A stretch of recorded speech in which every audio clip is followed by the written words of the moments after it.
as ferramentas, não estou falando métodos, estou falando da ferramenta do raciocínio e do embasamento matemático, físico, das ciências básicas de uma forma muito sólida, discutindo a engenharia de uma forma profunda, mas livre, a tal ponto dele também ter a flexibilidade de encarar um mercado que está em transformação. Então, é difícil fazer tudo isso. Não é fácil formar um aluno para o mercado de trabalho que hoje é bastante exigente, né? Requer essa flexibilidade do engenheiro, mas espera dele uma pessoa que solucione problemas nos prazos que são dados, né? E também espera que ele trabalhe bem em equipe. Então, o que a escola tem de preocupação? Que a gente fomente esses trabalhos em equipe, que a gente dê essa formação sólida básica, mas que a gente dê a formação de engenharia sem estar preso a métodos, porque os métodos eles mudam, a teoria não, mas o método sim. Então, que ele seja uma pessoa preparada, inclusive para mudar os métodos, fazer tecnologia e inovação, estar preparado para isso. E para um mercado que pode ser tanto um empregador, como ele no futuro ser um empregador, um empreendedor, uma pessoa que se dedica à inovação, que tem essa liberdade e essa gama, né, de mercado que hoje se coloca. É lógico que o mercado, quando a gente fala mercado, parece assim uma entidade muito distante, mas ela é muito diferente também, né? Você tem empresas como a do André, que é uma empresa estabelecida, é uma empresa sólida, como as empresas menores. Em geral, as menores, o que elas esperam? Que ele chegue pronto, preparado com os métodos, e que ele chegue no dia seguinte, ele já tenha entregas. Existe essa pressa e o mercado, às vezes, as empresas não estão preparadas para ela conseguir também formar aquela pessoa dentro do padrão que ela precisa, né? Ser uma formação continuada a vida inteira, né? Ele quer formado nos métodos específicos e que ele faça, às vezes, uma pequena parte. Eu acho que isso, nos próximos anos, a tendência é acabar. Essa é a nossa visão. Muito bom, Liede. Passaria para o professor Luiz, então, seus comentários, sua visão. Igualmente, cumprimento, é uma honra estar aqui, a convite da Fundação Pasolini, cumprimento o Roberto, né? E ao cumprimentar o Roberto, cumprimento toda a Fundação. Também uma honra muito grande estar com a Liede. Nós vimos discutindo esse tema já há 3 ou 4 anos, desde que nós começamos a discutir as diretrizes curriculares nacionais de engenharia no Conselho, né? E ao André, que eu acho que a gente já se cruzou em algum evento desse, também vai ser um prazer discutir com você aqui sobre a ótica da demanda, que para nós é muito importante. Eu queria, em primeiro lugar, Roberto, dizer o seguinte: o Conselho Nacional de Educação, quando em 2017, né, resolveu, em conjunto com a ABENGE e, sobretudo, com a MEI, né, e, sobretudo, mesmo com a MEI. A MEI teve uma participação muito importante no processo de revisão das diretrizes curriculares nacionais de engenharia. O Conselho Nacional tem essa atribuição legal, né, de rever as diretrizes curriculares nacionais dos cursos de graduação no país. Iniciou esse processo, uma ampla discussão na ABENGE, não me lembro se em Salvador ou Fortaleza, e essa discussão foi ganhando corpo e força justamente no sentido da demanda, no sentido da transformação. Isso ajuda a gente a entender um pouco a relação que vinha se dando, tá certo? Ou vem se dando entre oferta e demanda. Há, claro, um desencontro entre oferta e demanda, e esse desencontro não é uma questão apenas de qualidade do curso em si, qualidade dos professores, etc. Isso também é uma barreira, né, relevante em muitas escolas, em muitos cursos. Mas em escolas e cursos de qualidade pode ocorrer esse desencontro também, porque a questão é curricular. A questão curricular é um enfoque curricular, não é? Numa escala de 40, 50 alunos, tá certo? Você não pode esperar que talentos individuais, né, 5 ou 6% ou 10% dos estudantes tenham êxito num excelente curso. É fundamental que o curso expresse não é, um pouco o que a sociedade espera daqueles egressos, não é? E não que o curso apenas seja um momento passivo, não é, à espera de talentos e de individualismos assim, não é, que caracterizem um esforço maior ou menor no processo. Então, eu acho que há, em geral, um desencontro entre oferta e demanda. A gente constatou isso no ordenamento das diretrizes, né? E entendeu isso do ponto de vista das empresas, ao trazer as empresas para a discussão das novas diretrizes curriculares. Essas diretrizes foram construídas em conjunto com as empresas, inclusive redacionalmente falando, certo? Empresários participaram da redação, releram, revisaram junto conosco, e foi a primeira vez, acho que desde Benjamin Constant, que o Conselho Nacional de Educação existe, foi a primeira vez que a gente envolveu tanto a demanda e teve uma percepção de arena muito além da educação, das pedagogias em geral, no processo de formação de uma diretriz curricular. Acho que esse foi um momento histórico no país, não é? E muito relevante. E veja, do que se trata, portanto, essas questões de oferta e demanda. É claro que há belas e honrosas exceções de cursos que já perceberam isso, mesmo antes das diretrizes, já vinham se organizando para corrigir esse gap, ou para corrigir essa dissonância. Não é? E esses cursos, como a Poli, por exemplo, nos ajudaram muito a construir as diretrizes. A Poli esteve presente em todas as discussões, desde as primeiras comissões, e integra a Comissão Nacional de Acompanhamento e Implantação das Diretrizes, porque fizemos isso também. Não resolvemos, o ministro homologou e deixamos para lá. Resolvemos, o ministro homologou e criamos uma comissão nacional com empresários, especialistas, coordenadores das melhores escolas brasileiras para acompanhar o processo de implantação das diretrizes, que é o processo mais delicado e importante. Por quê? Em primeiro lugar, as diretrizes não são formulários regulatórios, tá certo?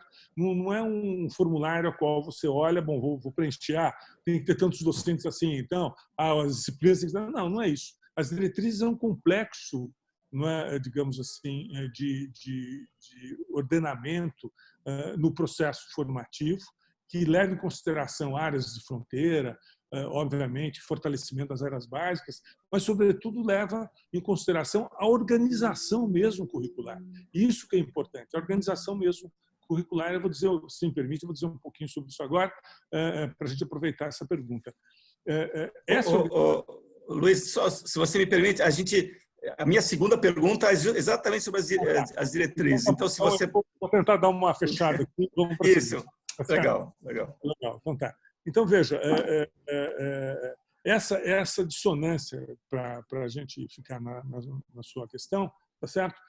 Tem a ver muito com a necessidade de você preparar o engenheiro já como um sujeito da inovação, já como um sujeito que não captura o conteúdo por memória, mas captura o conteúdo por competência e faz das competências o ordenamento qualificado do seu processo formativo. Não é?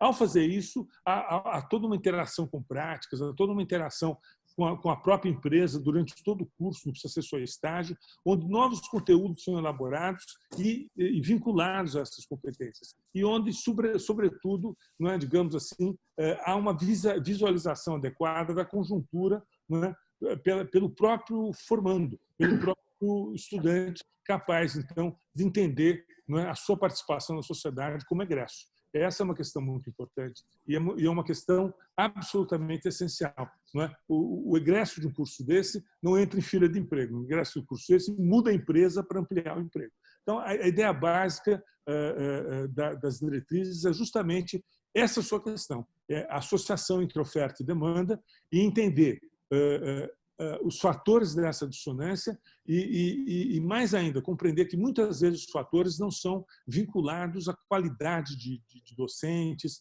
ou à qualidade das bibliotecas, dos laboratórios, muitas vezes são vinculados à própria organização conservadora, limitante e vinculada a conteúdos dispersos, não é? Simplesmente, digamos assim, voltados à memorização, e isso não faz bem. Tá certo? Você pode ter bons laboratórios, uma estrutura de design ótima, se você não tem um processo de produção de conhecimento por quem está aprendendo, se você tem uma dinâmica diversa de aprendizado, nada disso vai funcionar e essa dissonância vai continuar. Então, eu paro por aqui e a gente continua. Legal. Não, muito obrigado, Luiz. Assim, é um privilégio tê-lo aqui como alguém que, vamos dizer, coordenou, liderou, teve uma participação muito intensa nesse processo e a gente quer ouvir você na sequência sobre um pouco mais de detalhes sobre essas diretrizes. Eu só queria a minha tia Rosa. Diz que a minha tia Rosa, depois que morreu, ainda falou 20 dias do caixão. Então, se você não me parar, eu continuo falando. Tá? Obrigado. Tá bom, não, mas a gente vai retomar esse ponto aqui na sequência. Queria ouvir agora a palavra do André, como que, na perspectiva dele, essa questão do mercado, demanda, oferta, se coloca, a sua experiência pessoal nesse campo. Legal, Roberto. Bom, primeiramente, obrigado aí pela oportunidade, através da Vanzolini, e aí também cumprimentar os meus colegas aqui de bancada, a Lied e o Luiz Roberto, né? Mas acho que uma coisa bastante interessante é que a preocupação de perfil por parte da empresa está em como esse profissional vai ajudá-la no novo ambiente competitivo. E uma coisa importante nesse novo ambiente competitivo é a questão de conseguir se adaptar a ciclos novos cada vez mais rápidos, né? Então, por isso que eu vi uma consonância muito interessante quando a Lied falou de conhecimentos de base sólidos, né? E uma preparação, que daria uma preparação para que constantemente o profissional aprenda e se adapte a novos ambientes, né? Porque ele pode retornar sempre à base de conhecimento para verificar onde ele vai construir aí as suas novas ferramentas, os seus novos métodos, né? E acho que nessa característica, uma das coisas que tem sido dado bastante valor em termos de perfil, né, para o novo profissional de engenharia, acho que também estava um pouco na fala do Luiz, que é uma certa experimentação, quer dizer, não só o aprendizado, mas a aplicação do aprendizado como meio de consolidação dessa preparação para o ambiente de mercado, né? Por isso que acho que até em determinado momento a gente deve fazer uma comparação com o ambiente internacional. Eu tive a chance de morar nos últimos 3 anos na Alemanha, né? Esse ano eu retornei ao Brasil. E uma das coisas interessantes é a entrada no mercado de trabalho após um período maior dentro da universidade, não só pela graduação, mas também mestrado e doutorado na sequência antes de engajar uma atividade específica. Então, essa experimentação, essa preparação é algo que eu tenho notado cada vez mais significativa para uma entrada de maior sucesso do profissional, né? E isso não estaria só em efetivamente se graduar em novos títulos, mas também por experimentação, né? Através de ou intercâmbio ou trabalhos voluntários. Isso vem ajudando a consolidar parte do conhecimento, porque ele fica exposto aos tais problemas, que ele precisa ser o resolvedor de problemas, que a gente até já falou um pouquinho aqui.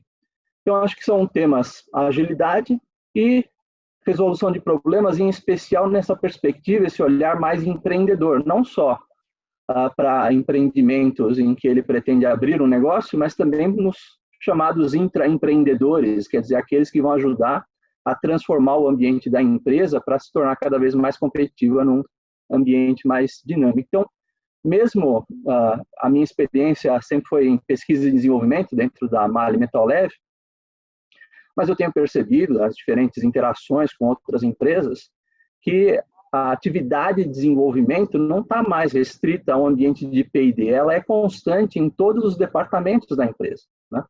Então, essa parte do empreendimento é fundamental para ele ter uma base sólida de aplicação do conhecimento para evoluir cada vez mais a atividade, ganhar eficiência continuamente nas atividades realizadas na empresa. Então, acho que esse é um pouquinho do resumo que eu vejo como importante no perfil do engenheiro procurado aí no mercado. Muito bom, André, muito obrigado. Eu queria, então, propor que o Luiz agora desse continuidade e justamente fizesse um resumo, vamos dizer, para quem não conhece, uma síntese do que são, então, essas novas diretrizes nacionais curriculares na engenharia e o que, ele já começou falando um pouco isso, mas acho que seria interessante talvez aprofundar alguns pontos, o que se espera, então, que se modifique, seja na formação, né, do engenheiro seja, obviamente, na sua prática. E já ficou claro pelas palavras dele que essa aproximação entre demanda e oferta é o principal ponto, né? Se eu entendi bem das novas diretrizes, mas talvez resumir um pouquinho o que são essas novas e que impactos elas deverão trazer, se espera que tragam. Tá certo. Bom, então, como eu já comecei a dizer, né, é importante a gente entender que as diretrizes curriculares nacionais são, digamos assim, o grande ambiente por onde o curso se desenvolve. Esse ambiente é um processo regulatório que nasce no Conselho Nacional de Educação. O Conselho tem a obrigação de mobilizar a sociedade, porque é um órgão de Estado, e organizar um debate nacional. Nesse caso, o debate foi muito amplo, envolveu fortemente a demanda, como eu já disse, uma coisa que foi um marco relevante, envolveu as melhores escolas. Eu acho que só na Poli devo ter estado umas 4 vezes, além de ter estado no Instituto de Estudos Avançados, Coriplon, que estamos dizendo aqui, e em todas as escolas no país. Foi um périplo imenso, demorou 4 anos, mais ou menos, para a gente organizar isso. E é importante dizer que a conclusão desse processo todo vira uma resolução do Conselho Nacional de Educação homologada pelo ministro, que é um órgão de governo que diz o seguinte: olha, eu homologo essa resolução do órgão de Estado e, portanto, eu me comprometo a exercer o seu cumprimento, do ponto de vista avaliativo, do ponto de vista regulatório, do ponto de vista que cabe ao governo fazer. É daí que surge o ato homologatório do ministro de uma decisão do Conselho Nacional de Educação. Isso foi feito, em maio saiu o homólogo do ministro, em maio de 2019, e iniciamos dali para cá esse processo. Bom, como eu estava dizendo, embora seja um ato regulatório, não é um formulário a ser preenchido e também não é um processo burocrático. Uma diretriz é um estímulo à construção de uma política institucional curricular. E essa política institucional curricular deve levar em consideração diversos fatores para a construção do curso, não é? Dentre eles, áreas de fronteira, a maior interação possível com o conhecimento produzido contemporâneo, não é? Mas também deve levar em consideração condições existentes na instituição e amplificação, sobretudo, do processo de aprendizado. A diretriz indica fortemente um desafio à sala de aula, por exemplo. Ela considera a sala de aula um limite grave ao aprendizado. Ela acha que a sala de aula não proporciona a adequação correta do processo de formação. E ela é completamente baseada na formação por competência e não por conteúdo. A diretriz entende que conteúdos devem ser vinculados às competências, como atitudes, habilidades, etc., não é? E não o contrário.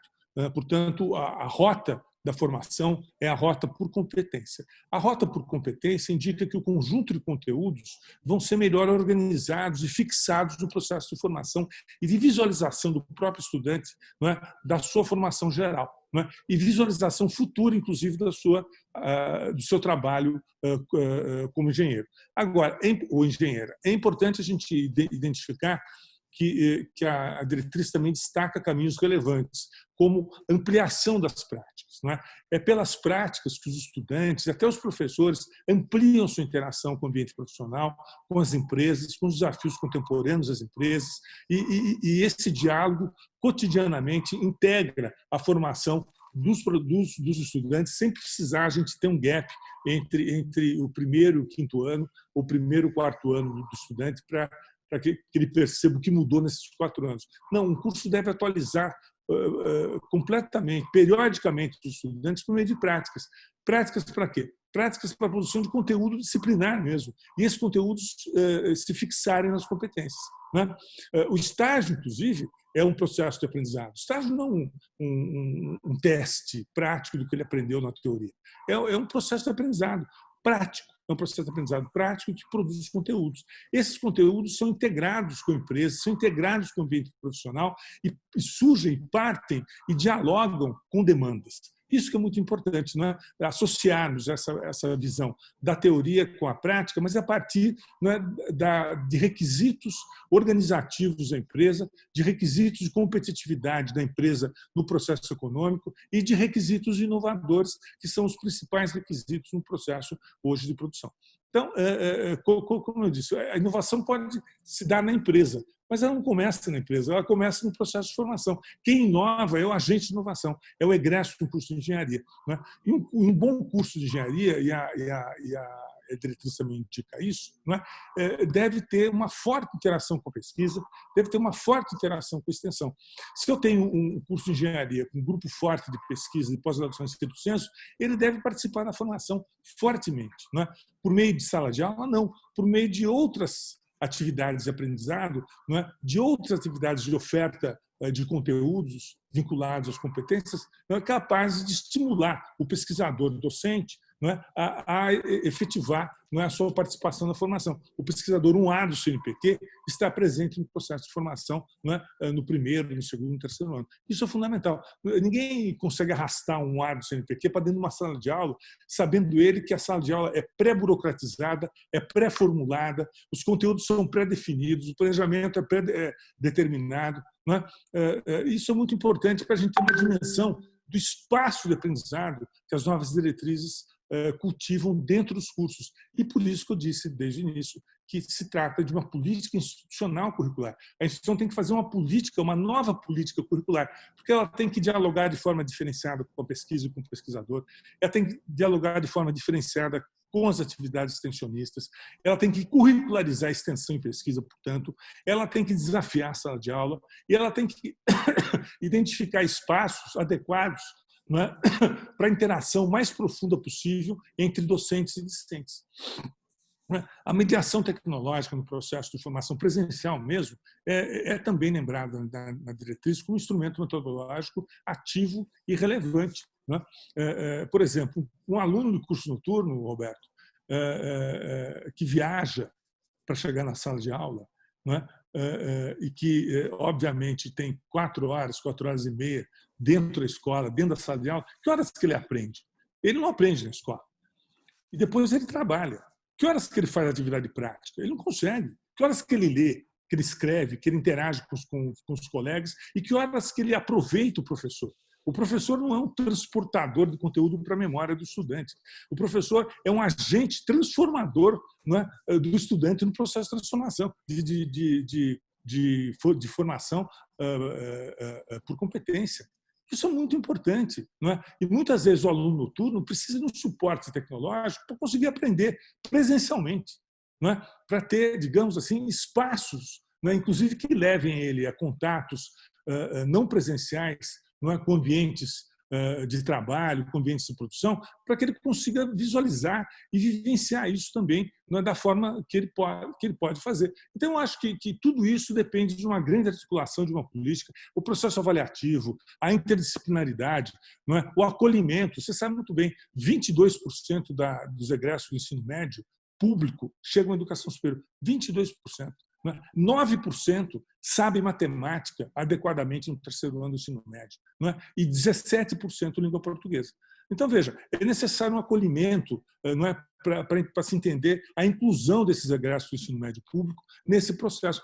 Tudo isso compõe as novas diretrizes, mas o foco são as competências, o foco é a aproximação da empresa, da demanda, do ambiente profissional no processo mesmo de formação. O foco é transformar um conteúdo num processo formativo adequado e que fixe os desafios, não é, das engenharias no processo de formação e que não coloque as engenharias apenas como uma procissão de informação, mas, de fato, um processo adequado que faça com que o estudante que chegue no processo de formação identifique o espaço, identifique o mercado, identifique a sua formação como uma formação transformadora para a competitividade, para a economia e para a inovação brasileira.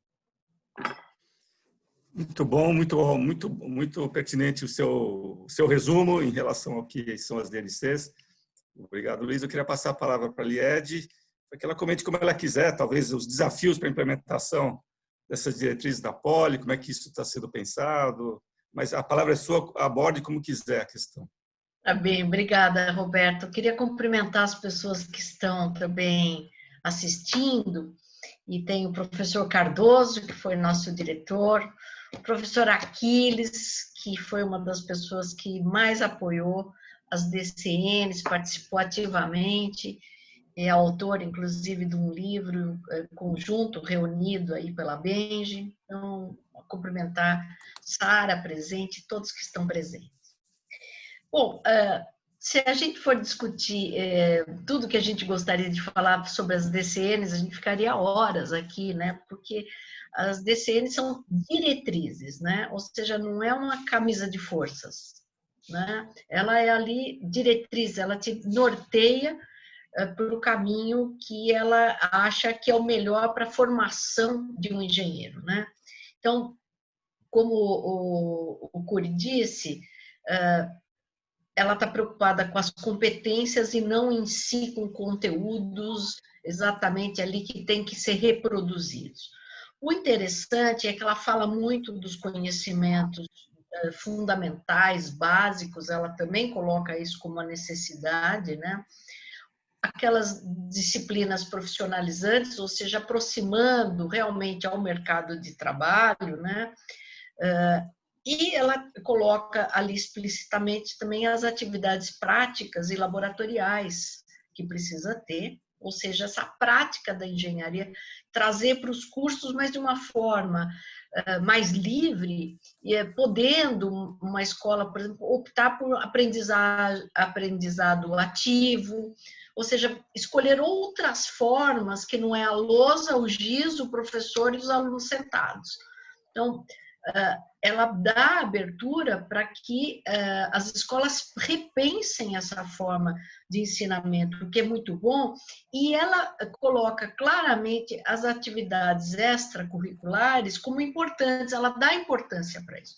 Então, participação de eventos, fazer um hackathon, olha que importante, os alunos estão ali frente a um desafio que foi trazido ou por dentro da própria escola, ou por uma empresa. Ela pode trazer um desafio, né, para ver o que as pessoas ali, num ambiente livre, né, de reflexão, de pensamento, podem trazer como contribuição. Então, vamos dizer, é dentro desse ambiente extracurricular que ele não precisa chegar ao último ano para estar fazendo qualquer atividade extracurricular. Ele pode fazer durante os 5 anos da vida dele, e isso é necessário que se faça, né? Ele está vivendo seminários, ele está preocupado com as suas atividades também sociais do ponto de vista como a engenharia pode ajudar a sociedade, né? Então, eu acho que, nesse sentido, o Cury falou do acolhimento, o quão importante, a gente sabe o quão importante e o que isso está colocado, por exemplo, hoje dentro da escola, né? Todo o trabalho de acolhimento que é feito, e tem muito ainda a ser feito, né? Todo o trabalho de tutoria que está sendo muito bem encaminhado pelo professor Seabra. Então, tem tudo isso que as diretrizes nos trouxeram, essas discussões, a escola em si, ela foi se preparando para essa mudança de concepção, com disciplinas mais livres, inclusive as optativas, que o aluno, a partir do segundo semestre na Poli, já pode fazer optativas, e livres mesmo, ele não precisa estar fazendo dentro da engenharia, ele pode estar fazendo na faculdade de Direito, na faculdade de Filosofia, ele pode estar fazendo fora desses ambientes da engenharia em si. Ou seja, dá para ele uma ferramenta mais livre, mais flexível, mas não quer dizer sem uma formação sólida para que ele enfrente esses problemas que ele vai ver no futuro. E uma das coisas importantes que o Cury disse, que eu gostaria de aqui realçar, a importância da pesquisa e das atividades de extensão, esse ambiente que a universidade tem, o quanto isso é importante para o ensino. O ensino não pode ser estanque, longe do que a gente faz na pesquisa, das inovações que a gente faz e o que a gente faz nos trabalhos de extensão. Ou seja, eles precisam estar todos mesclados e alimentando dentro do ensino esse conhecimento. Então, é no ambiente de pesquisa, no ambiente de extensão que a gente tem, também acontece o ensino, que é esse ensino recheado dessas novidades e da inovação, dessa forma de você desenvolver conhecimentos. Então, isso trazer para os jovens, eu acho que é muito bom, e eu acho que as diretrizes curriculares, ela pensou nesse contexto do que a gente pode fazer. Era isso que eu gostaria de dizer. E, lógico, ela aproxima as empresas. Aproxima porque ela traz o mundo externo para dentro do ensino. Isso é fundamental, inclusive para o aluno poder se sentir melhor quando ele sai. Ele não é um peixe fora d'água. Ele já entendeu os desafios que ele pode encarar no futuro. É isso. Valeu. Obrigado, Ed. Vou passar a palavra para o André, mas vou aproveitar para já encaixando. Nós temos várias perguntas que já estão aparecendo, eu vou encaixar, acho que todas elas será possível encaixar, mas tem uma específica que eu acho que é o momento agora, talvez, é um pouco uma provocação para o André. Uma pergunta, acho que do Sérgio e do Marcelo Campos. O Marcelo fez várias perguntas, assim, com enfoque bastante crítico em relação a empresas brasileiras. Ele acho que trabalha numa montadora e vamos dizer assim, se ressente no fato de que ele observa que as montadoras, uma em particular, que ele citou, não estão mais contratando engenheiros, estão buscando reduzir custos, contratando mais analistas do que engenheiros. Então, ele está olhando, ele está levantando, vamos dizer, uma luz para o fato de que, pelo menos, algumas empresas aqui no Brasil, vamos dizer, estão minimizando investimentos, né, a formação e a busca de engenheiros, em contrapartida a profissionais, vamos dizer, sem querer compará-los com uma outra formação, que não a de engenheiros, né? Como você também atua nesse mercado, talvez você possa fazer algum comentário para o Marcelo e para o Sérgio, que levantaram esse ponto. E sobre a pergunta em geral também, a pergunta anterior. Ótimo. Bom, acho que as coisas até se combinam, né?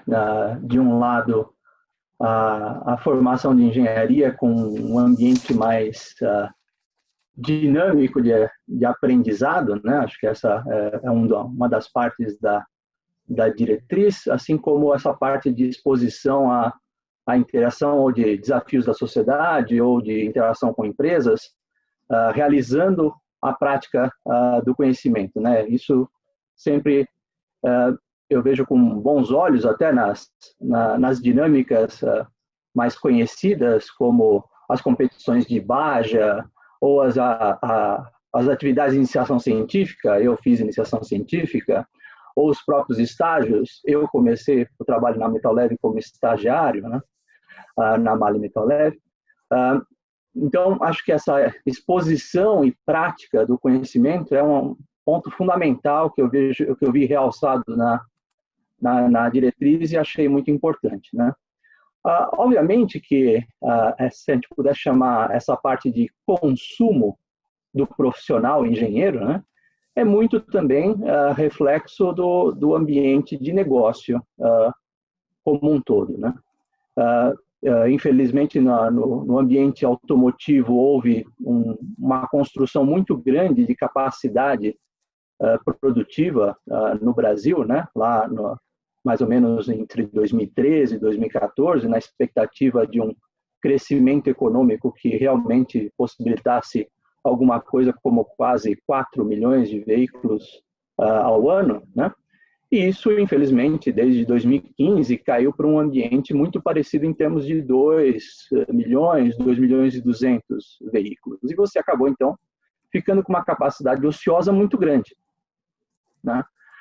Isso faz com que as companhias comecem a identificar diferentes maneiras para se tornar mais competitiva, e entre uma delas, a chance de centralizar atividades de desenvolvimento, seja na matriz, seja através de consumo de trabalho terceirizado e coisas desse tipo. Então, realmente, eu imagino que parte disso é parte da dinâmica de negócios, né, do ambiente de negócios, mas parte disso é a transformação do ambiente de negócios, né?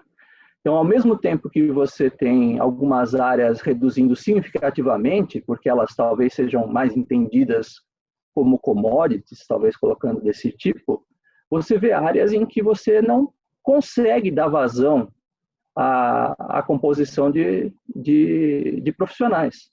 Por exemplo, o ambiente de gestão de grande quantidade de dados, né, o Big Data, ou mesmo nas áreas de eletrificação, na área automotiva, tem cada vez mais vagas abertas e procurando novos profissionais, né? Então, eu acho também uma parte que é uma transformação do ambiente de negócio que faz essa nova estrutura. Então, a organização depende muito também do ambiente e do norte de desenvolvimento. E parte disso também é parte de uma carência de política nacional de desenvolvimento, né? Até recentemente teve o Congresso da ANPEI e um dos temas foi discutir diretriz nacional de inovação. E um dos pontos era que, alguns anos atrás, tentando fazer uma diretriz nacional de inovação através de pesquisa, chegaram com 27 áreas prioritárias. Quem tem 27 prioridades não tem nenhuma prioridade, né? Então, na realidade, isso é muito importante. É uma estrutura que acho que vem do ambiente de negócio, mas também de uma falta de política pública estruturada de desenvolvimento. Legal, André. Bom, eu vou fazer uma outra pergunta, mas eu queria que tanto a Lied como o Luiz ficassem à vontade para comentar sobre essa questão especificamente da demanda, né? Que tem vários presidentes aqui na nossa audiência que estão muito críticos com respeito ao momento que a gente está vivendo, o fato de muitos engenheiros estarem saindo da função, indo trabalhar, por exemplo, no Uber, ou sendo substituídos por pessoas mais júnior, não necessariamente engenheiros. Se vocês quiserem comentar, por favor. Mas eu queria também... tem dois outros comentários, uma pergunta que eu acho que vale a pena colocar nesse mesmo momento. A Sara Santos fez uma pergunta logo nos primeiros momentos do nosso webinar, questionando o que é efetivamente uma boa escola, né? Uma vez que ela, na visão dela, quer dizer, se todas são autorizadas pelo MEC, todas podem funcionar e tem, vamos dizer assim, uma espécie de, entre aspas, um alvará e uma autorização do MEC para funcionar, por que usar esse termo boa escola? O que caracteriza a boa escola? Eu vi na apresentação do Luiz um pouco de uma, né, pelo menos pelas novas diretrizes curriculares, o que seria uma boa escola, né? Mas ela está questionando se existem boas ou médias ou más escolas. Esse conceito ela está colocando em questão. Vocês podem comentar. E o Aquiles coloca um exemplo de uma situação, ou de um evento que ele viu e esteve presente lá na Escola Mauá, que apresenta já há muitos anos, há 10 anos, uma feira de projetos de formatura que propicia o encontro entre oferta e demanda, especificamente no momento da formatura dos alunos, né? Talvez no último ano, que é algo que, só aproveitando um pouquinho, a engenharia de produção, que eu conheço bem, promove não necessariamente uma feira, mas um TCC, um trabalho de formatura que tem já, isso é histórico, isso tem décadas, acho que talvez quase desde o início desse curso lá na Poli. O TCC é exatamente uma obrigação do aluno de buscar um problema, e isso ele vai buscar nas empresas, nas organizações, vários tipos de organizações, um problema concreto, uma demanda que as empresas têm, e o TCC é uma orientação de um professor, uma maneira de resolver, né? A proposta do nosso TCC é de efetivamente resolver ou tentar equacionar o problema de uma empresa. Então, são alguns exemplos, de uma certa forma, já responde um pouquinho da pergunta da Sara, mas eu queria ouvir de vocês, talvez começando novamente pela Lied, que ela tem a dizer sobre isso. E, bom, acho que já tem bastante coisa para falar. Depois eu coloco mais algumas questões. Bom, é difícil dizer, claro que se você tem autorização do MEC, é uma escola que está com autorização, mas isso não quer dizer que as escolas não passam por essas avaliações periódicas e que vão indicar ali os pontos que elas devem melhorar, né? São pessoas que vêm periodicamente, né, nas escolas de engenharia fazer uma avaliação. As escolas boas são aquelas que também formam muito bem os engenheiros para esse mundo complexo que a gente está vivendo. Eu tenho visto aí que muitos estão colocando sobre o problema atual, né, do desemprego e essa, vamos dizer, substituição de engenheiros por uma mão de obra mais simples, digamos assim, ou até mais despreparada. É claro que tem uma questão do momento em si, né, que está sendo colocado, um momento muito difícil, um momento que as empresas precisam rever seus custos, é lógico, eu não estou justificando as empresas, mas às vezes é sobrevivência. E a gente tem que repensar a engenharia, e nós, como escola, a formação desse engenheiro para essa demanda e para esse mercado, que é justamente preparar essa pessoa, não para ele ser o aprendiz, não para ele, mas para ele ser uma pessoa, como disse o André, uma pessoa que vem e traz, empreendedora, trazendo novas soluções, de modo que aquela empresa seja mais competitiva, ou seja, ele valoriza a sua profissão, valoriza a empresa. Então, o aluno de engenharia ele precisa ser preparado para esse mundo competitivo que a gente está sofrendo, globalizado, né? Onde tem alguns países que estão se especializando em fazer o P&D das grandes empresas, e a gente tem condições de ser um dos polos de P&D das grandes empresas.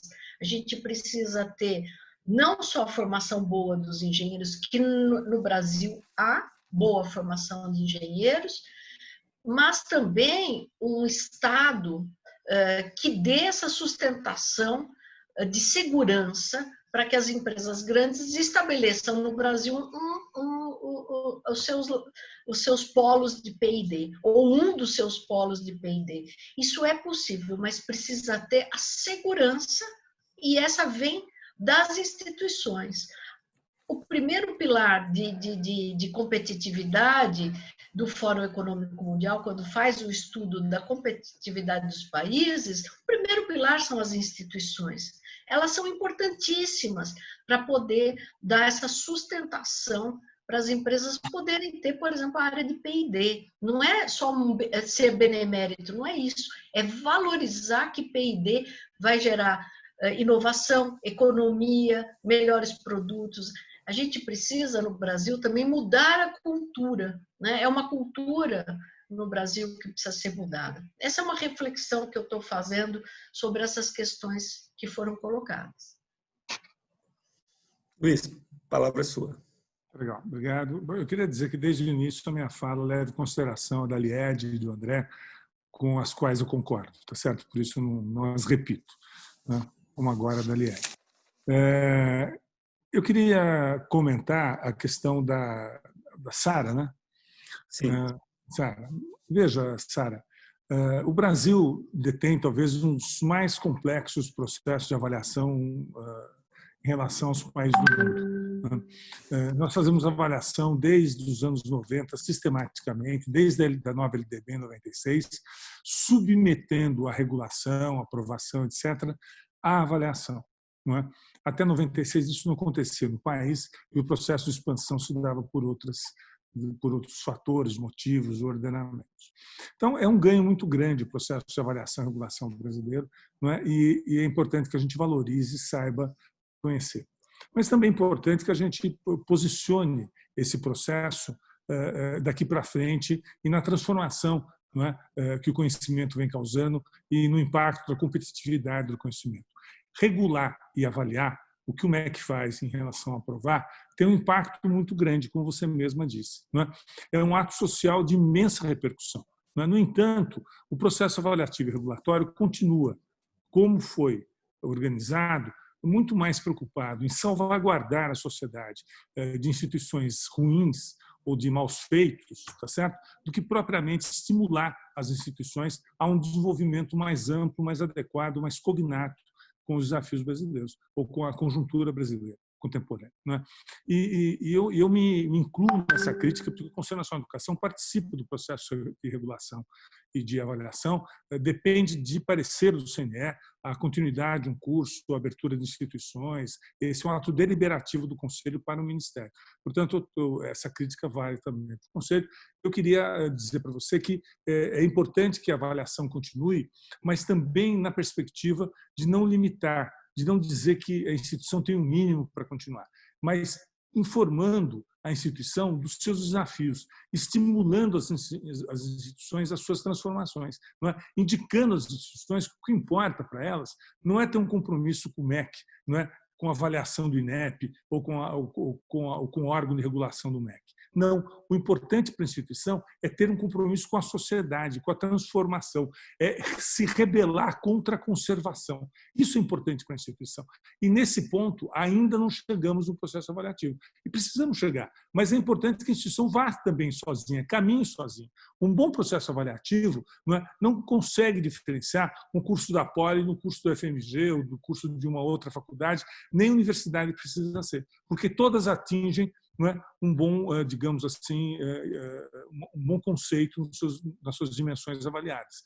Uma avaliação importante é aquela que demonstra os limites e os desafios da instituição, daquela instituição. Não se pode avaliar uma grande universidade mais no país, hoje, em 2020, com o mesmo instrumento que você avalia uma outra universidade com um projeto completamente diverso daquela, ou uma faculdade que nem pesquisa institucional tem.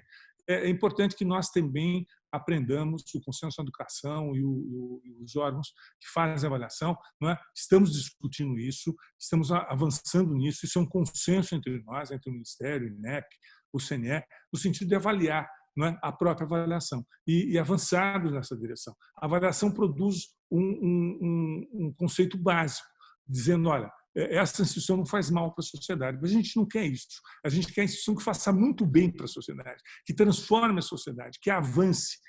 E aí precisa, de fato, haver um incremento, um processo avaliativo, é o que nós estamos cuidando. O ministro, inclusive, está muito preocupado com isso. Tivemos com ele recentemente no CNE, tratando dessa questão.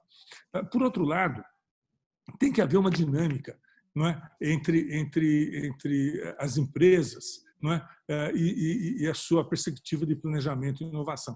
Essa dinâmica tem como fator estratégico essencial o conhecimento e os recursos humanos que integram a empresa. Muitas vezes, um conjunto de recursos humanos que passam a integrar a empresa alteram completamente a agenda da empresa. A empresa passa a ser inovadora, a empresa passa a ser contratadora de especialistas. A empresa abre-se para os novos caminhos e rumos das engenharias. A empresa começa a se despertar para manufaturas complexas e para espaços de competitividade que nós precisamos obrigatoriamente alcançar. Nós sabemos que a gente está no estágio de desenvolvimento tecnológico em relação ao mundo muito baixo ainda. A gente não chegou ainda à terceira revolução industrial. É importante que a gente consiga, digamos assim, por meio dessa transformação no processo de formação, por meio da participação ativa das instituições, ser também um sujeito, ou ser, digamos assim, um motivador, no sentido de mudar a empresa. Não é só a empresa que contrata. A empresa contrata, mas a universidade transforma a empresa. É importante que a gente entenda essa dinâmica para não apontar o dedo para a empresa e nem também para apontar o dedo para a universidade. Eu acho que isso é uma interação essencial e fundamental, e é por isso que as diretrizes preconizam uma profunda interação em atividades práticas, em disciplinas práticas, em formação de conteúdos, as competências, por meio de atividades práticas com as empresas, para que essa dinâmica já alcance o processo formador de forma intensa, e que possa ser estabelecida, interpretada pelos melhores docentes e pesquisadores da instituição junto ao processo de formação. Eu acho que, em geral, é isso. Muito bom, Luiz. Eu vou fazer uma pergunta agora para o André, depois que queria ouvir a Lied e também o Luiz, sobre uma questão internacional, quer dizer, tentar olhar um pouco para o cenário internacional. O André esteve na Alemanha, acho que muito tempo, lá pela Mali, acho que tem uma experiência desse mercado, da engenharia na Alemanha, mas talvez tenha outras experiências também, certamente a Lied e o Luiz têm o que dizer para nós também. Então, assim, em termos da formação das escolas de engenharia no Brasil e a experiência internacional, como é que a gente pode, talvez algo talvez um pouco muito ambicioso, mas se comparar a eles? E nesse sentido, o nosso colega o José Aquiles pergunta sobre as acreditações internacionais que algumas escolas de engenharia estão buscando, no sentido de, vamos dizer assim, ter um selo de qualidade e tal. É uma pergunta também que acho que talvez possa ser comentada por quem quiser. O que vocês acham desse esforço de algumas escolas de engenharia de buscar acreditações internacionais como a da ABET, por exemplo? André, a palavra é sua. Legal. Bom, talvez começando na primeira perspectiva em termos de comparação e qualidade de formação, né? Eu não percebi qualidade de formação diferenciada na Alemanha ou no Brasil, né? Obviamente tem vários efeitos culturais, né? No Brasil, o pessoal mais dedicado a aprender fazendo, enquanto muitas vezes na Alemanha um foco maior no planejamento antes de pôr as atividades em ação, né? Mas do ponto de vista de conteúdo técnico, teórico, nunca percebi uma diferenciação significativa, né? Tanto na empresa aqui, na empresa na Alemanha, né? Nas diferentes participantes. Uma coisa que me chamou a atenção em termos dos processos de graduação na Alemanha, né? Desde da formação mais elementar, né? O meu filho participou do ginásio na Alemanha, né? E já no que é o equivalente aqui, ó, o 8º ano, né? Do ensino elementar, né? Já existia períodos de estágio em empresas que poderiam ser tanto em indústrias, quanto comércio, quanto organizações não governamentais, mas com o intuito de expor o ambiente de trabalho, né? E eram, no caso do 8º ano, 2 semanas, no caso do 9º ano, isso cresce para quase 1 mês, e aí vai crescendo continuamente, né? E a atividade de estágio na formação de engenharia, muitas vezes em separado aos cursos, né?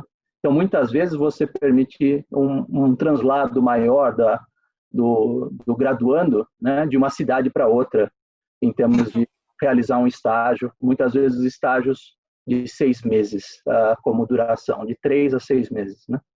Então, achei interessante essa preocupação em ter mais experiências, estar presente em várias experiências, até para o profissional se adequar e entender melhor o caminho de especialização que ele vai querer seguir depois, né? Então, esse acho que foi uma diferenciação mais no aspecto organizacional, né, o desdobramento da geração do curso, do que propriamente no conteúdo. E aí, acho que até dando um pitaco, que acho que é a combinação da pergunta anterior, né? Vários ambientes as pessoas são preparadas, né? Então, na competição de Fórmula 1, todas as equipes foram qualificadas para correr a corrida, mas algumas vão disputar o campeonato efetivamente, outras vão disputar crescer melhor do ponto. Mas isso nunca foi razão de que alguém que tivesse uma equipe menor não pudesse ganhar a corrida.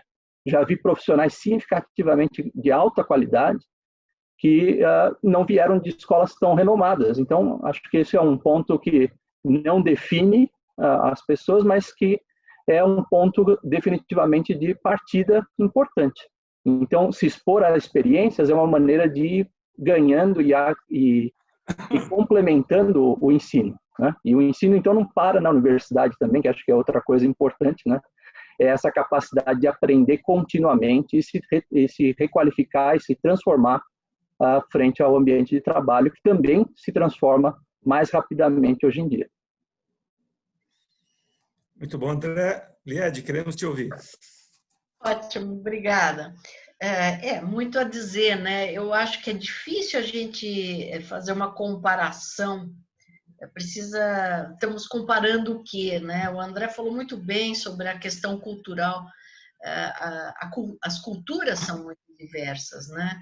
Mas eu falo, por exemplo, pela Poli, que a gente mantém esses duplos diplomas há 20 anos. Então, nós temos alunos que se formam na Poli, se formam numa escola europeia, as mais renomadas.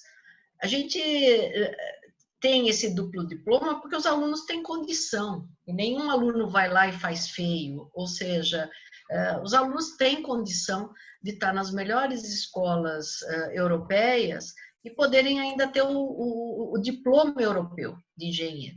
Então, eu acho que isso denota que a gente está atualizado, a gente não está numa escola, vamos dizer, a gente se diz tradicional, mas não é uma tradição ruim no sentido de antiquada, né? Ela é moderna. Então, mas isso eu estou falando mais da nossa escola em si, as outras escolas também, os alunos têm ido muito ao exterior, eu acho que isso é interessante, não só pelo aprendizado em si, mas por entender essas culturas diferentes, como o André falou, por exemplo, da Alemanha, né? Ver essa cultura diferente na escola do planejamento, aqui sai fazendo. Eu estive fora, né? Tive a oportunidade de estudar fora, depois de formada, e eu me lembro que a gente quase não planeja no Brasil, isso é cultural, é ruim. Só que, ao mesmo tempo, essa cultura do fazendo, né, e dando um jeito, e do improviso, ela é ótima para resolver certas questões. Que, por exemplo, eu estive na Suíça, quando quebra uma coisa, o suíço para, ele precisa novamente a mesma peça. E a gente não, a gente dá um jeito, faz uma conexão. Você tem um improviso da nossa cultura que nesse aspecto ajuda. O problema é que aquilo que é improvisado fica definitivo, né? Mas aí também volta a questão cultural. Mas eu queria falar um pouco também dessa questão dos estágios que o André falou.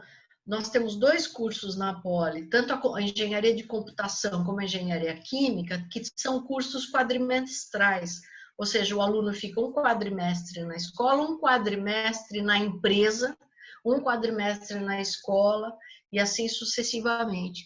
Ou seja, dá a oportunidade para o aluno realmente estar mergulhado naquele ambiente da empresa full time, não é um estágio de 12 horas, 10 ou 20, ele está dedicado. Claro que isso dá um trabalho enorme fazer os cursos quadrimestrais e é difícil implantar isso numa escola com 5.000 alunos, mas é um projeto muito interessante que a gente tem. Sobre a acreditação, que foi dita, a acreditação internacional, é algo que a gente precisa discutir melhor, tem essa onda, né? A gente precisa saber, tem escolas já acreditadas, né? Se isso vai nos trazer, claro, um carimbo a mais de qualidade, por que não? Mas eu acho que a gente precisa entender que você não pode fazer o teu curso para cumprir certos requisitos para ser acreditado. Então, você não pode fazer o percurso inverso, né? Então, a escola, ela, dentro do que ela já se organiza, as escolas de engenharia, como que ela se acredita? Se isto é importante. Essa é uma discussão que precisa trazer à tona para todas as escolas, como valor. Se este é um dos nossos valores e não ela traçar os nossos caminhos, como, por exemplo, alguns traçam um caminho de carreira pelos indicadores e não porque ele tenha talento para aquela carreira. Obrigado, Lied. Eu queria passar a palavra para o Luiz. Tá certo. Então, veja, já disse que concordo com os meus colegas, tá certo? Não vou repetir os argumentos já dados. E veja, eu vou começar essa questão pela experiência própria que nós tivemos no processo de organização das novas diretrizes curriculares nacionais de engenharia, né? Ao atualizar as atuais, o Conselho Nacional de Educação procurou a CAPES e a Fundação Fulbright e conseguimos organizar uma espécie de financiamento para visitar escolas, currículos de outros países, notadamente os Estados Unidos, em função da presença da Fulbright. E assim foi. Nós visitamos talvez 20, 30 escolas, né? Grandes experiências curriculares, muitas, digamos, sendo reatualizadas no momento que a gente chegou, né? Já eram de vanguarda, mas estavam sendo reatualizadas, né? E levamos um grupo de escolas nesse processo, né? As escolas que participavam mais diretamente da redação, entre elas a Poli, não é? E outras escolas brasileiras. E eu posso dizer o seguinte, foi uma experiência muito importante, impactante, no processo mesmo de ordenamento das diretrizes. Como diz a Lied, eu já disse também, as diretrizes são diretrizes, são estímulos a políticas institucionais curriculares. É a política institucional curricular acadêmica que define o compromisso da instituição com a sociedade, que define o seu padrão transformador na sociedade. Não é o processo avaliativo externo, não é o processo regulatório e muito menos é um processo de acreditação externa. Então, veja, nessa toada, não é, nós podemos verificar especialmente, não é, os limites que já havia sido demonstrado fartamente para nós, mas podemos constatar limites da sala de aula, por exemplo. Salas de aula, no MIT, a gente pode visitar disciplinas de formação básica, Física 2, etc., são usadas simplesmente para desenvolver atividades para que o professor possa aprofundar seu relacionamento com os estágios de desenvolvimento, não é, do processo de aprendizado, não é? São espaços de interação, não são espaços de ensino. O espaço de ensino se dá num complexo interativo entre estudantes, que é muito importante, entre estudantes e professores, de forma muito mais profunda que a gente possa imaginar, sem a sala de aula, que limita esse diálogo.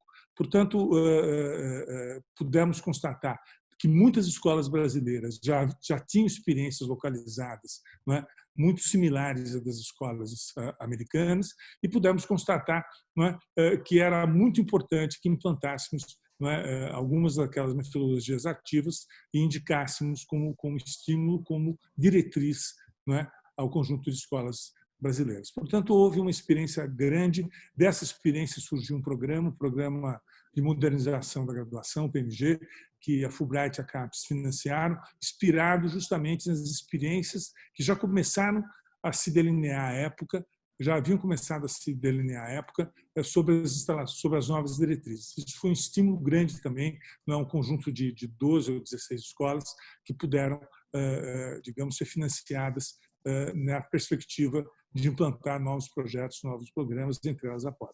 Eu queria também destacar que, aprofundar um pouco essa questão da acreditação internacional, que eu concordo perfeitamente com o que foi dito. Não é? A acreditação internacional é uma expressão de qualidade vista de fora. Não pode ser uma encomenda a partir da visão interna. Não é? Como eu disse, um processo avaliativo ele deve informar limites e desafios, ele deve considerar a conjuntura e deve considerar o processo, sobretudo dos egressos, como um processo transformador. E a articulação entre os egressos, a agenda de pesquisa, etc. Não é? Expor um processo desse a uma avaliação internacional é fundamental. Receber de uma avaliação internacional, não é, indicadores ou indicações relevantes acerca de rumos a serem corrigidos, apropriados, evoluídos, é essencial. Ganhar uma medalha, um carimbo ou um certificado, eu não considero essencial. Acho que é uma coisa válida, as interações ocorrem, a cooperação, querendo ou não, ocorre, as visitas entre escolas desenvolvem a visão docente, a visão discente. Eu não acho ruim, tá certo? Mas eu não acho essencial. O que é essencial é justamente a escola submeter a processo de avaliação internacional para balizar os seus compromissos com a sociedade, com a economia, com a competitividade, com a inovação. Muito bom. Eu queria fazer uma última rodada de pergunta, lançando uma pergunta aqui, mas juntando também com um comentário, uma pergunta do nosso colega professor José Roberto Cardoso, que faz uma pergunta para todos, que seria assim: como flexibilizar os nossos cursos de engenharia, vamos dizer, me referindo aos cursos brasileiros, né? Imagino que ele está se referindo a esses cursos de uma maneira geral no Brasil, que são ainda muito estratificados. E a pergunta que eu queria fazer, que tem a ver com essa, é como tratar no Brasil, especificamente, frente às DNCs, realidades particulares, né, de regiões, por exemplo, do interior de estados, do Nordeste ou de outras regiões do Brasil, que têm demandas, vamos dizer assim, na área de engenharia, na área da indústria, serviços, diferentes dos centros, vamos dizer assim, habitacionais com população como a de São Paulo, com um tecido industrial muito mais desenvolvido, com outro perfil. Quer dizer, como tratar realidades diferentes do Brasil, como as DNCs eventualmente nos ajudariam a lidar com essas realidades, né? Juntando com isso a pergunta do professor Cardoso, que é a questão de como operar a flexibilização dos cursos, né? Levando em conta as realidades diversas. Liedis, quer começar, por favor? Posso começar, um prazer. É uma pergunta que também dá para a gente discutir horas ou dias, né? Eu acho que a gente sempre deve expandir os recursos para todas as regiões brasileiras, né? E formar bem pessoas. Eu acho que a gente fez um papel há anos atrás de formar muitas pessoas, mestres e doutores na pós-graduação, que hoje são docentes fora, né? Então, tem um indicador que a USP já formou muita gente. Eu acho que a gente precisa formar, tá com professores bem formados em todas as faculdades regionais, fora daqui desse nosso ambiente, né, que estejam nos outros estados, mas a gente não deve esquecer uma questão. Há problemas regionais, que a gente precisa olhar aqueles problemas regionais e a gente preparar esses engenheiros para eles serem atores lá para ajudar a resolver esses problemas. Então, a questão da gente ter diversidade de várias pessoas vindas de vários lugares, inclusive, se possível, de outros países, dentro de uma mesma sala de aula. Mulheres, homens, todos, sem distinção, num ambiente de maior tolerância, isso é ótimo para as pessoas que voltam para suas regiões e ali elas serem atores para ajudar a resolver seus problemas. Nós temos regiões muito diferentes no Brasil e a gente precisa estar formando pessoas com essa flexibilidade, inclusive, veja as pessoas que estão na Amazônia, o problema que enfrentam, as pessoas no Centro-Oeste, as pessoas que estão lidando ali com todo esse centro de agronegócios. Então, são pessoas que estão passando questões diferentes, a gente tem questões muito típicas regionais que talvez o que ele possa fazer ali não seja algo que vá ser, ele escrever um paper que vai ser aceito na Europa, talvez não, mas ele vai ser uma pessoa importante para resolver um problema e ajudar os problemas regionais. Acho que isso é muito importante. Não quer dizer que a gente tenha que se fechar a ser nacionalista, não é nada disso.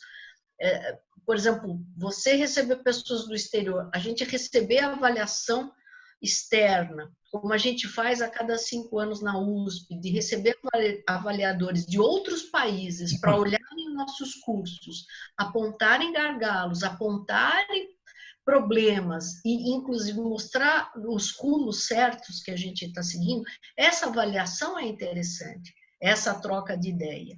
Mas essa formação para as regiões brasileiras, eu acho que é uma das obrigações das escolas que têm condições de desenvolver pesquisa e extensão e, através aí da sua pós-graduação, formar realmente pessoas para mudarem o país.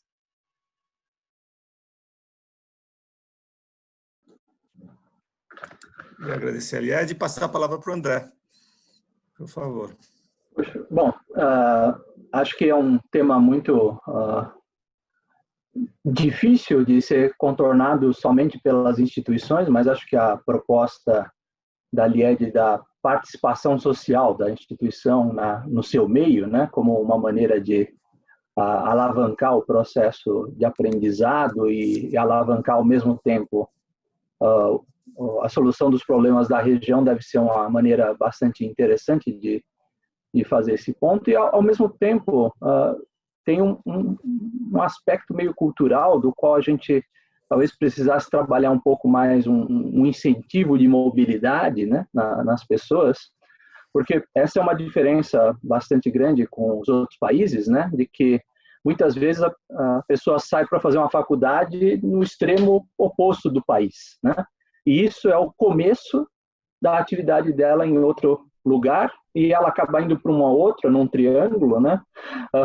Começando um trabalho ali. Então, tem um ciclo de oportunidades e de presença que descentraliza a evolução até do próprio país, né? Então, acho que isso também tem um pouco de trabalho que talvez fosse mais de um trabalho, a gente às vezes até faz bastante cooperação com outros países, né? Talvez uma cooperação entre estados também fosse bastante interessante, de algum tipo de rotação de alunos e coisas desse tipo, talvez fosse uma experiência bastante interessante para vencer parte dessas dificuldades. Eu conhecia bastante colegas que estariam muito afim de fazer um trabalho assim, né? Então, acho que é uma maneira bastante interessante de lidar com essa flexibilidade regional, né? Agora, um tema que eu acho bastante interessante, até porque, aproveitando que na sequência o Luiz é quem vai falar um pouquinho dentro da diretriz, como têm sido consideradas as combinações de currículos, né? Eu tenho visto bastante novos cursos no exterior combinando carreiras, né? Então, uma atividade que era engenharia econômica, metade do curso de engenharia e metade do curso de administração e economia, né? Cursos de biomecânica e coisas desse tipo têm sido cada vez mais comum para tentar alavancar a formação de um profissional capaz de unir áreas, né? Às vezes a gente acaba sendo muito segmentado nas áreas e cria uma certa barreira, uma dificuldade de cooperação e de evolução. Achei bastante interessante essa abordagem, que talvez seja até um ponto interessante que eu vi alguma coisa caracterizada dentro da diretriz. Acho que é interessante o Luiz falar um pouquinho, que ajudaria nessa formação entre instituições. Luiz, por favor. Obrigado, Roberto. Veja, eu vou começar com a questão regional. Eu vou começar de forma um pouco diferente, dizendo o seguinte: vocês devem ter visto os dados do Censo da Educação Superior, que o INEP todo ano organiza e divulga, saiu agora em outubro. O censo indica 8% na matrícula nacional na região norte e 8% caindo para 7% na região centro-oeste. Espaços de fronteira onde as assimetrias regionais são mais graves e onde o papel da informação e conhecimento e, portanto, da educação seriam mais relevantes, é justamente onde cai a matrícula. Por quê? Porque o processo de expansão é um processo feito sem uma orientação adequada. Ele ocorre um pouco na esteira, né, do que é possível se aprovar quando você abre faculdades, etc. Ocorre um pouco na esteira das autonomias, como é que indica para universidades, não é? O que prejudica, obviamente, a expansão para a região norte e centro-oeste, já que uma universidade tem um requisito legal, que é ter 4 mestrados e 2 doutorados, conjunto de doutores expressivo, portanto, né? E é necessário que nós façamos uma política de expansão adequada, qualificada nessas regiões, não é? Em paralelo, não é? Uma questão importante é também a gente olhar a desistência da educação superior no país. A desistência geral está em 57%, dados agora, não é? Medidos em coortes sequentes, e não muda o dado, não é? 57%. A desistência das públicas federais é maior que 40%. Veja, é um dado muito grave. A gente precisa, não é, ao cuidar das políticas nacionais curriculares, levar em conta que talvez o currículo seja, não é, um grande fomentador da desistência. Talvez a não percepção do processo formativo adequado e a expectativa baixa, não é, de utilização do diploma no emprego, não é, seja um problema sério. Isso vem se configurando ano a ano, especialmente nos anos onde o FIES, não é, teve uma expansão muito alta, que foi 2013, 2014. Além disso, nós temos que considerar também um processo de obsolescência de vagas, não é? Foram ofertadas em 2019 quase o dobro de vagas, quase o dobro das matrículas, não é? A gente chegou a 17 milhões de vagas, 16 milhões de vagas, esse é o número exato, não me lembro, mas nós temos 8 milhões e pouco de matrícula, nós superamos o dobro da matrícula em relação à oferta de novas vagas. E a ocupação dessas vagas, em geral, bate em 20%, ou seja, 80% dessas vagas não são preenchidas. Se a gente for olhar para as engenharias, eu não tenho esse dado exato, mas temos um dado mais, digamos, passado, de 2 anos atrás, a ocupação das vagas da engenharia não chega a 30%. Por outro lado, a evasão específica em engenharia alcança 57%. 56%, 57%, ela acompanha a desistência nacional. Tudo isso tem que ser levado em consideração quando a gente faz uma política de expansão. E a política de expansão é que deve considerar a regionalidade, a correção das assimetrias, a qualificação curricular, especialmente que seja a força motriz do planejamento institucional, que faça com que a instituição tenha agenda e essa agenda componha o seu processo de expansão. É essa a questão fundamental, essa a questão essencial, estratégica, seja para a educação presencial, seja para a educação à distância. Esse é um comentário inicial. Em relação ao comentário do André, é claro que as diretrizes são muito flexíveis, André, e nessa direção elas apoiam fortemente inovações como essa.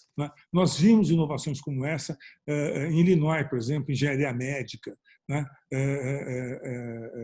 engenharia médica mesmo, quer dizer, não é um curso meio a meio, é um curso organizado de maneira completamente inusitada, e longo, como deve ser, tá certo? Engenharia econômica, engenharia biológica.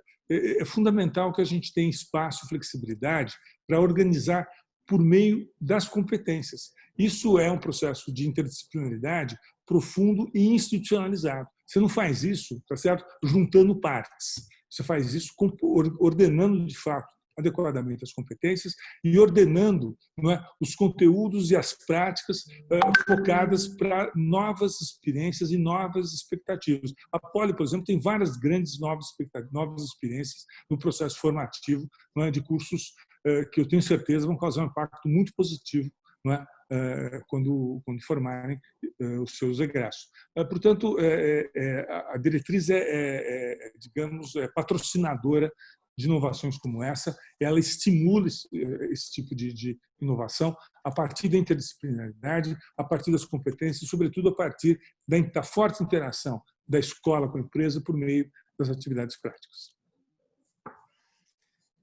Bom, caros colegas, estamos chegando ao fim aqui do nosso evento, estamos aí a 5 minutos do horário limite que a gente estabelece para todos os eventos. Eu agradeço muito toda a contribuição que vocês deram, foi um debate extremamente rico, extremamente interessante. Assim, estamos fechando no horário, exatamente sem grandes tentativas de cortar a palavra, não foi necessário. Acho que vocês conseguiram usar muito bem o nosso tempo. Usaram muito bem o nosso tempo. E se quiserem fazer uso da palavra ainda, um último comentário para a gente finalizar, a palavra é livre. Eu queria agradecer, Roberto, a tua gentileza, a inteligência com que você conduziu as questões, as perguntas. Queria agradecer a Lied e ao André por oferecerem um aprendizado bastante intenso, embora rápido, acerca desse tema. Aprendi muito com vocês aqui. Queria mandar um abraço para o Cardoso e para o Aquiles, que participaram e participam ativamente do processo nosso, de outros professores e professoras que estejam conosco aqui, que eu não consigo ver todos. E dizer isso, o desafio das engenharias é esse, tá certo? É transformar, não é conservar. O desafio das engenharias é identificar o egresso como um inovador, é identificar a formação como o início de um processo de inovação. Ninguém vai inovar saindo no curso conservador, caindo numa empresa que tem diversas dúvidas, problemas de financiamento e da sociedade inclusiva, vamos dizer assim, que pressionam e limitam o processo inovador. Isso depende de equipe, de formação adequada e de volume de recursos humanos qualificados pelo país. Por isso que é tão importante as novas diretrizes. Nós temos instituições públicas da maior qualidade. Nós vimos nas visitas que fizemos durante as diretrizes. Também a qualidade dos trabalhos projeto financiado pela CAPES, pela Fulbright, de primeiríssima qualidade. Nós acompanhamos as apresentações periódicas desse processo. É um projeto que teve muito êxito e deve continuar, o presidente da CAPES deve continuar esse processo. Portanto, há uma mobilização nacional e internacional em torno das diretrizes, mas que, sobretudo, dependeu e depende da demanda, dependeu e depende da sociedade, dependeu e depende dessa interação, tá certo? Que se promove a partir de um ambiente integrador, não é? Entre formação, requisito profissional, inserção em ambientes profissionais, não é? E a qualidade do processo, não é? De transformação e a consciência do próprio estudante do seu potencial futuro. Eu acho que diretrizes como essa são um eficaz, digamos assim, remédio contra a evasão e contra a obsolescência de vagas. Não é? E um eficaz remédio, não é, para a gente ampliar a competitividade e o índice de inovação da economia brasileira. Muito obrigado, Roberto. Foi uma honra, um prazer participar desse evento. Obrigado, Luiz. André, Lied, também, se quiserem. Sim, por favor. Eu gostaria de agradecer, acho que foi um momento muito interessante, ideias muito interessantes para reflexão. E acho que uma coisa bastante, até pela plateia, as perguntas foram bastante interessantes. Acho que uma coisa que eu costumo dizer, acho que vale a pena reforçar aqui, é que as empresas sempre formulam suas estratégias, e muito delas, com o intuito de alavancar inovação. E nem sempre conseguem. Por sua vez, eu já vi várias vezes a inovação mudar a estratégia da empresa, né? E a inovação, ela é realizada por pessoas, né? E o engenheiro tem um papel importante, até o próprio Luiz acabou de falar disso aqui. Então, seja um agente da mudança, seja um agente de transformar esse ambiente que talvez não seja como você gostaria. Obrigado de novo pela oportunidade aí e vamos continuar debatendo sobre os assuntos em outros fóruns. Obrigado a você, André. Bom, eu gostaria de agradecer, Roberto, pelo convite, pela Vanzolini, você é ótimo olhando as perguntas, já interagindo, maravilhoso. Obrigado. Muito bom. Eu gostaria de agradecer o André, que eu conheci hoje, trazendo essa cultura da indústria, uma cultura aberta, uma cultura olhando o futuro. Um prazer estar com o Cury, que tem uma pessoa que sempre traz alguma coisa que a gente acaba uma reunião e a gente continua pensando no que ele trouxe para a gente, né? Então, eu gostaria de agradecer essa oportunidade, lembrando que as escolas de engenharia precisam formar engenheiros para a sociedade, né? Para que a sociedade se evolua, tenha um bem-estar, que a sociedade viva melhor, e a gente vai enfrentar momentos do futuro aí diferentes, né? Numa indústria 4.0, que a gente espera que o Brasil esteja mergulhado na indústria 4.0, de fato, que também pode gerar muito desemprego, e a gente precisa entender o que a gente faz com as pessoas que não estudaram e não estavam preparadas para essa mudança que virá em curto prazo.